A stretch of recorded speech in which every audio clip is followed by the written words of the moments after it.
News లో dollar తో పోలిస్తే రూపాయి విలువ ఆల్ టైమ్ కనిష్టానికి పడిపోయింది అని వినగానే సామాన్యులైన మనందరికీ ముందుగా గుర్తొచ్చేది ఏంటి? వెంటనే దేశ ప్రధానినో లేదా అధికారంలో ఉన్న ప్రభుత్వానికో బాధ్యుల్ని చేస్తాం. ప్రభుత్వం ఫెయిల్ అయింది, అందుకే రూపాయి పడిపోతోంది అనుకుంటాం. కానీ ఒక దేశ కరెన్సీ పడిపోవడానికి కేవలం ఒక ప్రధాని లేదా ఒక ప్రభుత్వమే కారణమవుతుందా? అసలు దీని వెనుక ఉన్నది రాజకీయమా లేక మనకు తెలియని అతిపెద్ద ఎకనామిక్స్ ఏమైనా దాగి ఉన్నాయా? రూపాయి పడిపోతోంది అని మనం బాధపడుతున్నాం కదా, కానీ ఇక్కడ మనం తెలుసుకోవాల్సిన మొదటి నిజం ఏంటంటే ప్రపంచ మార్కెట్ లో పడిపోతున్నది కేవలం మన ఇండియన్ కరెన్సీ మాత్రమే కాదు. ఒక్కసారి మన చుట్టుపక్కల ఆసియా దేశాలను గమనిస్తే అమెరికన్ డాలర్ ముందు Japanese N 10%, south Korean వోన్ 8%, Indonesian రూపాయి 7% పడిపోయాయి. మన ఇండియన్ రూపాయి, చైనీస్ యువాన్ కూడా ఇదే ఒత్తిడిని ఎదుర్కొంటున్నాయి. అంటే ఇది ఇండియా సమస్య కాదు, ఇది గ్లోబల్ సమస్య. మరి ఎందుకు ఇలా జరుగుతోంది? దీనికి ప్రధానంగా 6 పెద్ద గ్లోబల్ ఎకనామిక్ కారణాలు ఉన్నాయి. అవేంటో తెలుసుకుందాం. Strong American dollar. America central bank వడ్డీ రేట్లను పెంచినప్పుడు ప్రపంచ వ్యాప్తంగా డాలర్ కి విపరీతమైన డిమాండ్ పెరుగుతుంది. గ్లోబల్ మార్కెట్ లో ఒక డాలర్ వాల్యూ పెరిగితే ఆటోమేటిక్ గా మిగతా దేశాల కరెన్సీలు బలహీనపడతాయి. ఇది economics basic rule. 2, crude oil ధరలు. మనం రోజువారీ వాడే పెట్రోల్, డీజిల్ కోసం దాదాపు పూర్తిగా ఇతర దేశాలపైనే ఆధారపడతాం. ముడి చమురు ధరలు పెరిగినప్పుడు వాళ్లకు మనం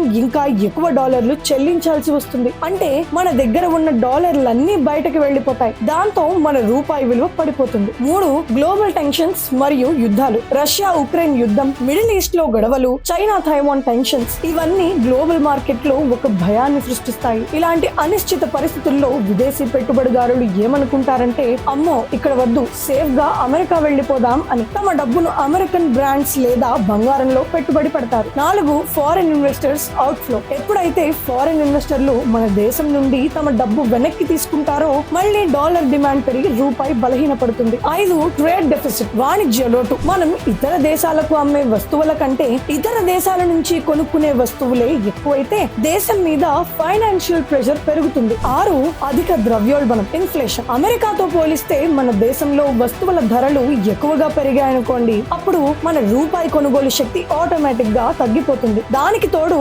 అమెరికా బ్యాంకులు మనకంటే ఎక్కువ వడ్డీ ఇస్తుంటే ఇన్వెస్టర్లు మన దగ్గర కన్నా అక్కడే పెట్టుబడి పెట్టడానికి మొగ్గు చూపుతారు. ఈ 2 కారణాల వల్ల డాలర్ మరింత బలపడి మన రూపాయి తీవ్రమైన ఒత్తిడికి గురవుతోంది. ఇదంతా విన్నాక మీకు ఒక జెన్యూన్ డౌట్ రావచ్చు, అంటే ఇందులో ప్రభుత్వం తప్పేం లేదా, గవర్నమెంట్ కి ఎలాంటి బాధ్యత లేదా అని. ఖచ్చితంగా ప్రభుత్వానికి బాధ్యత ఉంది, కానీ ఒక విషయం గమనించాలి, గ్లోబల్ ఫ్యాక్టర్స్ ను కంట్రోల్ చేసే పవర్ మన ప్రభుత్వానికి లేదు. అమెరికా సెంట్రల్ బ్యాంక్ వడ్డీ రేట్లను లేక మిడిల్ ఈస్ట్ యుద్ధాన్ని మన ప్రభుత్వం ఏమీ ఆపలేదు కదా. అయితే ప్రభుత్వం చేయగలిగిన పనులు కొన్ని ఉన్నాయి. దేశంలో ద్రవ్యోల్బణాన్ని కంట్రోల్ చేయడం, ఎగుమతులను పెంచడం, కొత్త విదేశీ పెట్టుబడులను ఆకర్షించడం, అలాగే ఫిస్కల్ డిసిప్లిన్ మెయింటైన్ చేస్తూ ఆర్థిక వ్యవస్థను స్ట్రాంగ్ గా ఉంచడం, ఇవన్నీ ప్రభుత్వం చేతుల్లోనే ఉంటాయి. ఈ విషయంలో ప్రభుత్వం జవాబుదారీగా ఉండాలి. Why the blame game? మరి ఇన్ని ఎకనామిక్ రీజన్స్ ఉన్నప్పుడు ఎందుకు అందరూ గవర్నమెంట్ ని టార్గెట్ చేస్తారు? ఎందుకంటే నిజం ఎప్పుడు కాంప్లెక్స్ గా ఉంటుంది, కానీ ప్రోపగాండా చాలా సింపుల్ గా ఉంటుంది. సామాన్యులైన మనం కరెన్సీ పడిపోతే